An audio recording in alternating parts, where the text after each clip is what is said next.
What's up, gang? Hope you're doing well. One of our channel favorites, and you guys recommended it, but this is Coach Mike. 48,000 subscribers. Go like, go subscribe, please do. This means that most of you guys on this channel have already watched this video, but we're putting it back out. Hopefully more people see that I posted this and then they go subscribe to Coach Mike. That's the whole point of this third channel. I love his videos. Every defensive breakdown he's done, I've loved it. So one of the best, probably the best defensive coach I've seen on YouTube. So go like, go subscribe, go follow. 11 years of defense in 11 minutes. And probably no notes for me. We'll see. If I had to summarize everything I've learned about defense over the last 11 years, I'd say this. Defense is a lot more than just heart and hustle. It's a skill, but almost no one trains it like one. In fact, if we go back to when I first started. Okay, I said no notes. He's exactly right. And this is one of my main coaching points that I use all the time when I'm coaching players. I always say, as an offensive player, especially in crunch time, and sorry for pausing the video, adding my input, but in crunch time, right? Everyone would always say to me, like, man, don't you feel the pressure like when you're going to take that last second shot? And I'm like, yeah, a little bit, but I practice this. I know I have the advantage because he doesn't practice this. That defender is not practicing last second defensive stops. So I always felt like, shot clock winding down, I felt like I was going to get a really good shot off because I've practiced it. My teammates, we've practiced this in practice. I'm going to get to he doesn't want to foul. There's so many things going on that I've been here before. He's never been here before. So exactly this, what he's saying right here. It's a skill that people just don't practice. Some do. The elite ones do. Coaching, I was shocked at how little resources I could find on the subject. The first 1,000 pages of books I read on coaching, only 11 of them referenced individual defense. And they were mostly generic, things like try harder, and defense is about heart. But I didn't think that was enough. So I went looking for answers myself. And the first player I ever studied, everything I thought I knew about defense broke. In a single frame, for me, it was Tony Allen. Patrick Beverly broke so many rules I thought I knew about defense. And since then, I've coached top 10 defenses in the country, helped players from around the world, and analyzed thousands and thousands of defensive possessions. But it all started in that one moment, when I realized everything we were teaching might be wrong. That one clip sent me down an 11-year rabbit hole, studying great defenders frame by frame. And what I found changed how I taught defense forever. So in this video, I'm going to break down everything I've learned. The full blueprint I'd give a player who asked me, what are the secrets to being an elite defender? I'm interested in this because, like I said, for me it was Tony Allen, but it was kind of offense and defense are the same to me, as in I would pick up one skill from this guy, one thing from this guy, one thing from this guy, and defense was the same. Tony Allen was the first one I watched a lot, but then watching like Drew Holiday, how he jumps and absorbs the contact and goes for that steal. Chase down blocks. Obviously, I realized it wasn't about the block, but it was the guy that runs through the gap and gets them to pick it up early. So I got my teammates. I'm like, hey, if you run him down, then I'll get the block. Just there was a lot of things like that. Like I said, strength and conditioning. When I realized how absorbing contact and then being able to close out on that shot if someone was shooting a fadeaway. There's so many things that I learned watching one player at a time. So I'm very interested in where he goes with this. Because in our lifetime, we've seen the evolution of shooting, the renaissance that is ball handling and mixtape moves, and now it's finally time. Welcome to the defensive revolution. Man, oh man, what a defensive play. Tremendous defense. Wow. If you want to understand modern defense, we should start here. For decades, we were taught the same thing. Stay low, bend your knees, shuffle your feet, and never cross your feet or bring them together. And that's the stance every coach still teaches today. It is crazy because coaches do still teach this exact same thing. And there's some validity to it because I do think you should build your muscles. So being in an athletic stance and sliding, step sliding, it like builds kind of those muscles, but it's a very, very foundational, I think, movement. Once you get to that, like doing football, like football drills, like ladders, like how a cornerback plays defense. Honestly, they're crossing their feet, they're turning and sprinting, they're getting in a low stance and chopping backwards. I honestly think defensive fundamentals from football are far better than what we learn in basketball. In clinics, books, and videos. But when I started to study elite defenders, I realized one thing. None of them look like this. They don't sit flat, wide in a stance.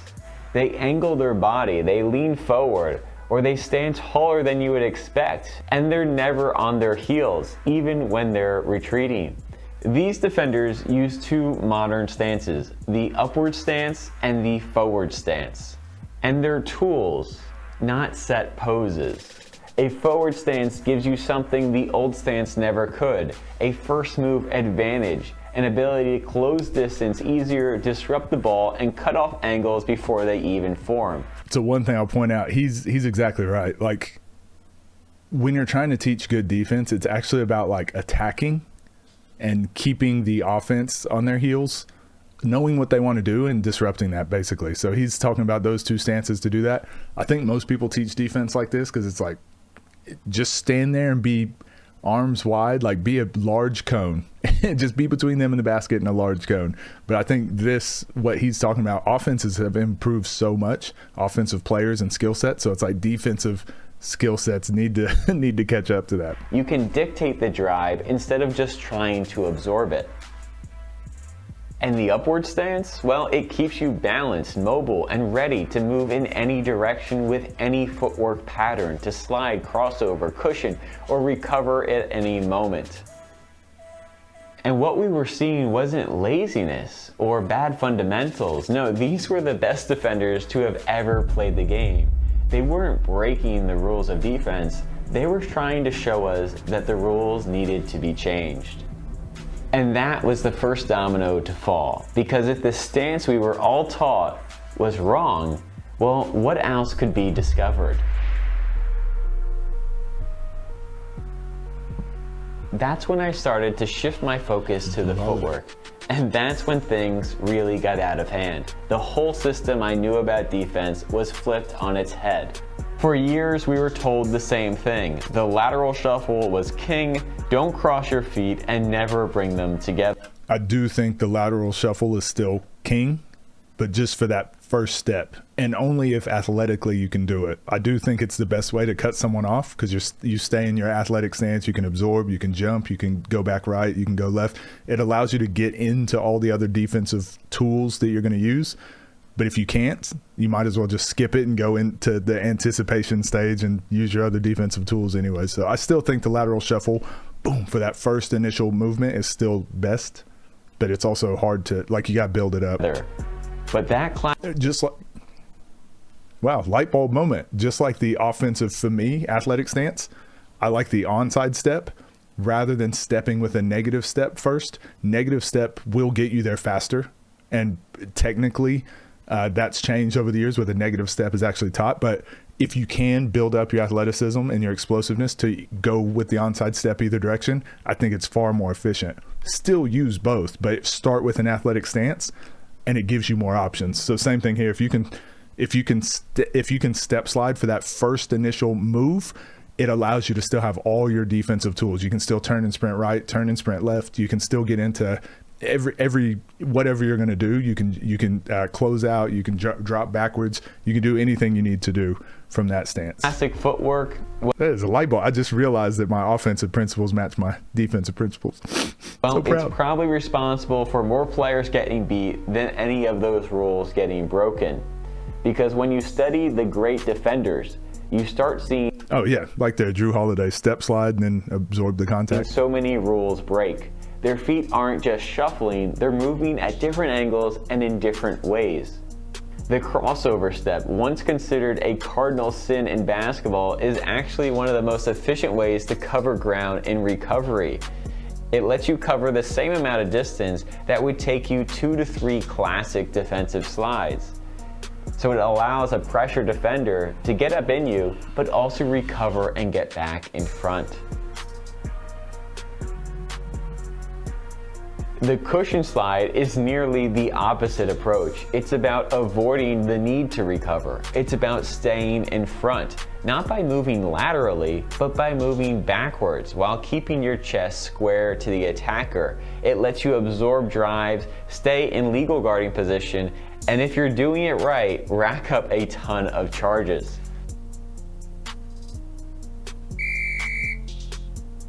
Even the rule of bringing your feet together was broken by elite defenders. The two-touch slide is an alternative to the crossover slide, a quick foot replacement to generate more force and cover more ground to cut off the drive. So if I learned anything about defensive footwork, it's that it's dynamic. It's similar to the fluidity of ball handling. It's about solving problems, and it's probably rarely predictable. But that doesn't mean it can't be trained. It can, but we'll get to that a little later, because there's one more aha moment that's just as important as footwork and stances. Anticipation? Game film? The best defenders in the world don't just move differently, they think Coach Mike, let's go. differently. Most of us think of defense as a reaction, getting back on defense and waiting to see what the offense will do to you. It's all about reading and reacting, which sounds good, but when you study the elite defenders, they're not just reacting, they're doing a lot more. They're anticipating, they're dictating. They see the play, the setup, the move one step earlier than everyone else. This is the best defensive video I've ever seen. Watch the best defenders long enough and you realize they're out here playing chess while the rest of us are playing checkers.